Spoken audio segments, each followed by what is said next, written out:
ಹಾಸನದಲ್ಲಿ ನಡೆದ ಆಪರೇಷನ್ ವಿಕ್ರಾಂತ್ ಕಾರ್ಯಾಚರಣೆ ವಿಫಲವಾಗಿದೆ. ಇಂದು ಎರಡನೇ ದಿನ ಪುಂಡಾನೆ ವಿಕ್ರಾಂತ್ ಸೆರೆಗೆ ಕಾರ್ಯಾಚರಣೆ ನಡೆಸಲಾಗಿತ್ತು.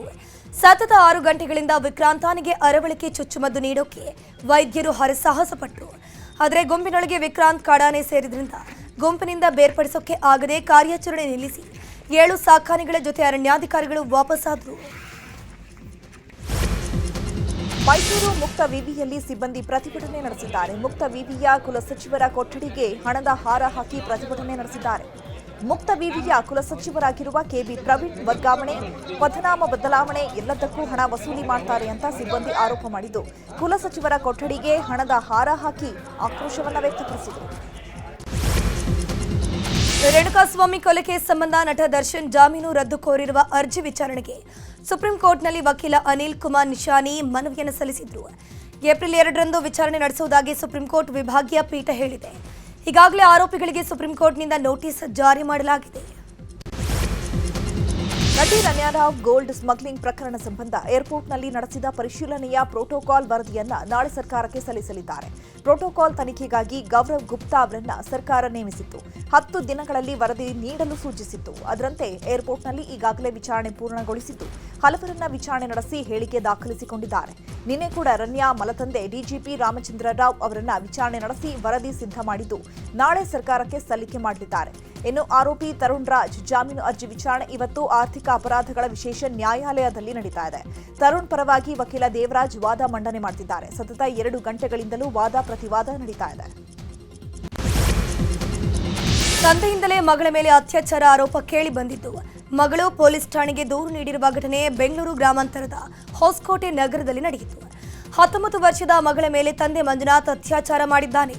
ಕಾರು ಚಾಲಕನಾಗಿರುವ ಮಂಜುನಾಥ್ಗೆ 3 ಜನ ಮಕ್ಕಳಿದ್ದು, 2 ಹೆಣ್ಣು ಮಕ್ಕಳು, 1 ಗಂಡು ಮಗುವಿದೆ. ಹಿರಿಯ ಮಗಳ ಮೇಲೆ ಅತ್ಯಾಚಾರ ಮಾಡಿರುವ ಆರೋಪ ಕೇಳಿ ಬಂದಿದ್ದು, ತಂದೆಯ ಕಾಟ ತಾಳಲಾರದೆ ಹಿರಿಯ ಮಗಳು ಪಿಜಿಯಲ್ಲಿ ವಾಸ ಮಾಡ್ತಿದ್ಲು. ಅತ್ಯಾಚಾರದ ಬಗ್ಗೆ ಮಹಿಳಾ ಠಾಣೆಗೆ ದೂರನ್ನ ಕೊಟ್ಟಿದ್ದಾಳೆ. ಕಲಬುರಗಿಯ ವಾಡಿ ಪೊಲೀಸ್ ಠಾಣಾ ಇಸ್ಪಿಟ್ ಅಡ್ಡಿಯಾಗಿದೆ. ಠಾಣೆಯಲ್ಲಿ ರಾಜಾರೋಷವಾಗಿ ಇಸ್ಪಿಟ್ ಆಟವಾಡ್ತಾ ಪೊಲೀಸರು ಕಾಲ ಕಳೀತಾ ಇದ್ದಾರೆ. ವಾಡಿ ಪೊಲೀಸ್ ಠಾಣೆಯ ಮೊದಲನೇ ಅಂತಸ್ತಿನಲ್ಲಿ ಪೊಲೀಸರು ಬಿಂದಾಸ್ ಆಗಿ ಇಸ್ಪಿಟ್ ಆಟ ಆಡ್ತಿದ್ದಾರೆ. ಕರ್ತವ್ಯ ಮರೆತು 4 ಪೊಲೀಸರು ಸೇರಿ ಠಾಣೆಯಲ್ಲೇ ಇಸ್ಪಿಟ್ ಆಟ ಆಡ್ತಿದ್ದಾರೆ. ಮೇಲಾಧಿಕಾರಿಗಳ ಭಯವಿಲ್ಲದೆ ಪೊಲೀಸರ ಇಸ್ಪಿಟ್ ಆಟವಾಡ್ತಾ ಇದ್ದು, ಸಾರ್ವಜನಿಕರ ಆಕ್ರೋಶಕ್ಕೆ ಕಾರಣವಾಗಿದೆ. ಹಾವೇರಿ ಜಿಲ್ಲೆಯ ಹೋತನಹಳ್ಳಿ ಗ್ರಾಮದ ಅಭಿಮಾನಿಗಳ ನೆಚ್ಚಿನ ರಥಾವರ ಹೋರಿ ಮೃತಪಟ್ಟಿದೆ. ಅನಾರೋಗ್ಯದಿಂದ ರಥಾವರ ಹೆಸರಿನ ಹೋರಿ ಸಾವನ್ನಪ್ಪಿದ್ದು, ಮೃತಪಟ್ಟ ಹೋರಿಗೆ ಅದ್ದೂರಿಯಾಗಿ ಮೆರವಣಿಗೆ ಮಾಡಲಾಯಿತು. ಮೃತಪಟ್ಟ ಹೋರಿಯನ್ನ ಸಿಂಗಾರಗೊಳಿಸಿ ಗ್ರಾಮದ ತುಂಬೆಲ್ಲ ಮೆರವಣಿಗೆ ಮಾಡಲಾಯಿತು.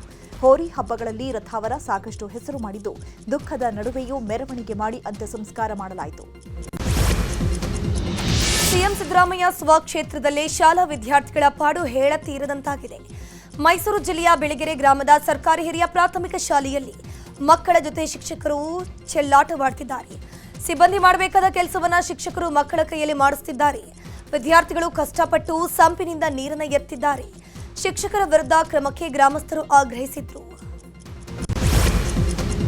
ಸುನಿತಾ ವಿಲಿಯಮ್ಸ್ ಭೂಮಿಗೆ ಬರಲು ಕೌಂಟ್ಡೌನ್ ಶುರುವಾಗಿದೆ. ಅಂತಾರಾಷ್ಟ್ರೀಯ ಬಾಹ್ಯಾಕಾಶ ನಿಲ್ದಾಣದಿಂದ ಪ್ರಯಾಣ ಬೆಳೆಸಿದ್ದು, ಈಗಾಗಲೇ ಐಎಸ್ಎಸ್ನಿಂದ ಬಾಹ್ಯಾಕಾಶ ನೌಕೆ ಬೇರ್ಪಟ್ಟಿದೆ. ಈ ಬಗ್ಗೆ ನಾಸಾ ಸ್ಪಷ್ಟನೆ ಕೊಟ್ಟಿದ್ದು, ನಾಳೆ ಮುಂಜಾನೆ 3:27ಕ್ಕೆ ಭೂಮಿಗೆ ತಲುಪುವ ನಿರೀಕ್ಷೆ ಇದ್ದು, ಬಾಹ್ಯಾಕಾಶದಿಂದ ಸುಮಾರು 17 ಗಂಟೆಗಳ ಪ್ರಯಾಣ ಇರಲಿದೆ. 2024 ಜೂನ್ನಲ್ಲಿ ಸುನಿತಾ ಮತ್ತು ಬುಚ್ ವಿಲ್ಮೋರ್ ಬಾಹ್ಯಾಕಾಶಕ್ಕೆ ತೆರಳಿದ್ರು. ಆದರೆ ತಾಂತ್ರಿಕ ದೋಷದಿಂದ ಅಲ್ಲೇ ಉಳಿಯಬೇಕಾಯಿತು. ಸದ್ಯ ಈಗ 284 ದಿನಗಳ ಬಳಿಕ ಭೂಮಿಯತ್ತ ಗಗನಯಾತ್ರಿಗಳು ವಾಪಸ್ ಆಗಲಿದ್ದಾರೆ. ನಾಸಾ ಗಗನಯಾತ್ರಿ ಸುನಿತಾ ವಿಲಿಯಮ್ಸ್ಗೆ ಪ್ರಧಾನಿ ಮೋದಿ ಭಾವುಕ ಪತ್ರವನ್ನು ಬರೆದಿದ್ದಾರೆ.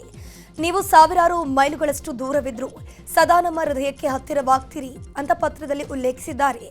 ಗಗನಯಾತ್ರಿ ಮೈಕ್ ಮನ್ಸ್ಮಿನೋ ಮೂಲಕ ಸುನಿತಾಗೆ ಪ್ರಧಾನಿ ಮೋದಿ ಪತ್ರವನ್ನು ಕಳಿಸಿದ್ದಾರೆ. ಈ ಪತ್ರವು 143 ಕೋಟಿ ಭಾರತೀಯರ ಹೆಮ್ಮೆಯನ್ನ ಪ್ರತಿಬಿಂಬಿಸುತ್ತದೆ. ಸುರಕ್ಷಿತವಾಗಿ ಭೂಮಿಗೆ ಮರಳುವಂತೆ ಪತ್ರದಲ್ಲಿ ಬರೆಯಲಾಗಿದೆ. ರೋಟರಿ ಇಂಟರ್ನ್ಯಾಷನಲ್ ಸಂಸ್ಥೆ ರೋಟರಿ ಜಿಲ್ಲೆ 3192 ದಕ್ಷಿಣ ಏಷ್ಯಾ ಅಂತಾರಾಷ್ಟ್ರೀಯ ಶಾಂತಿ ಸಮ್ಮೇಳನ ಮಾರ್ಚ್ 22 ಮತ್ತು 23ರಂದು ಆಯೋಜಿಸಲಾಗಿದೆ. ಜಾಗತಿಕ ಶಾಂತಿ, ಜಾಗತಿಕ ಆರೋಗ್ಯ ಮತ್ತು ಜಾಗತಿಕ ಸಮುದಾಯಗಳ ನಡುವೆ ಸೌಹಾರ್ದತೆ ಮೂಡಿಸೋ ಉದಾತ್ತ ಉದ್ದೇಶದಿಂದ ಸಮ್ಮೇಳನ ನಡೆಸಲಿದೆ. ಈ ಕುರಿತು ರೋಟರಿ ಇಂಟರ್ನ್ಯಾಷನಲ್ ಜಿಲ್ಲಾ ಗವರ್ನರ್ ಮಹದೇವ್ ಪ್ರಸಾದ್ ಮಾಹಿತಿ ನೀಡಿದ್ದು, ಈ ಸಮ್ಮೇಳನವನ್ನು ರಾಜ್ಯಪಾಲರಾದ ಥಾವರ್ ಚಂದ್ ಗೆಹ್ಲೋಟ್ ಉದ್ಘಾಟನೆ ಮಾಡಲಿದ್ದಾರೆ. ಈ ಸಮ್ಮೇಳನದಲ್ಲಿ ಭಾರತ ಸೇರಿದಂತೆ ಸುಮಾರು 8 ದೇಶಗಳ ವಿವಿಧ ಕ್ಷೇತ್ರಗಳ 2,000ಕ್ಕೂ ಅಧಿಕ ಉತ್ಸಾಹಿಗಳು ಪಾಲ್ಗೊಳ್ಳಲಿದ್ದಾರೆ. ಇನ್ನು ಈ ಸಮ್ಮೇಳನದಲ್ಲಿ ಆರೋಗ್ಯ, ಪರಿಸರ ಸಂರಕ್ಷಣೆ ಹಾಗೂ ಸಮಾಜ ಸಮುದಾಯದ ಕಲ್ಯಾಣ ಕುರಿತು ಚರ್ಚಿಸಲು ಉತ್ತಮ ವೇದಿಕೆ ಆಗಲಿದೆ ಎಂದಿದ್ದಾರೆ. Main object of the conference is global peace, environment and health. Our main theme of the project is, today we have discussed to conduct this event in larger way. More than 2,000 participants are registered for this event. In this event, many dignitaries, many good speakers, excellent cultural exchange events. Divorce ನಂತರ ನಟ, ಸಂಗೀತ ನಿರ್ದೇಶಕ Chandan Shetty career ಕಡೆ ಹೆಚ್ಚು ಗಮನ ಹರಿಸಿದ್ದಾರೆ. ಸೂತ್ರಧಾರಿ ಚಿತ್ರದ ಮೂಲಕ ಮತ್ತೆ comeback ಮಾಡೋಕೆ ಸಜ್ಜಾಗಿರುವಂಥದ್ದು. ಈಗಾಗಲೇ ಹಾಡುಗಳ ಮೂಲಕ ಸೂತ್ರಧಾರಿ ಚಿತ್ರ ಪ್ರೇಕ್ಷಕರ ಗಮನ ಸೆಳೆದಿದೆ. ಈಗ ಸೂತ್ರಧಾರಿ ಸಿನಿಮಾ ಮೂಲಕ ನಾಯಕನಾಗಿ ಚಂದನ್ ಶೆಟ್ಟಿ ಹೊರಹೊಮ್ಮಿದ್ದಾರೆ. ಇನ್ನು ಚಂದನ್ಗೆ ನಾಯಕಿಯಾಗಿ ಸಂಜನಾ ಹಾಗೂ ಅಪೂರ್ವ ಅಭಿನಯಿಸಿದ್ದು, ನಾಯಕನಾಗಿ ಸೂತ್ರಧಾರಿ ಚಿತ್ರದ ಮೂಲಕ ಚಂದನ್ ಅದೃಷ್ಟ ಪರೀಕ್ಷೆಗೆ ಇಳಿದಿದ್ದಾರೆ. ಖ್ಯಾತ ಕ್ರಿಕೆಟಿಗ ರವಿಶಾಸ್ತ್ರಿ ಉಡುಪಿಯ ಯರ್ಲಪಾಡಿ ಶ್ರೀ ವಿಷ್ಣುಮೂರ್ತಿ ದೇವಸ್ಥಾನಕ್ಕೆ ಆಗಮಿಸಿ ನಾಗಪೂಜೆ ಮಾಡಿದ್ದಾರೆ. 2007ರಿಂದ ಸತತ 13 ಬಾರಿ ನಾಗ ದರ್ಶನಕ್ಕೆ ರವಿಶಾಸ್ತ್ರಿ ಆಗಮಿಸಿದ್ದು, ಮೂಲ ನಾಗದೇವರಿಗೆ ಪಂಚಾಮೃತ ಅಭಿಷೇಕ, ಎಳನೀರಿನ ಅಭಿಷೇಕ, ಕಲ್ಪೋತ್ತ ಪೂಜೆ, ನಾಗ ತಂಬಿಲ ಸೇವೆ ನೆರವೇರಿಸಿದ್ದಾರೆ.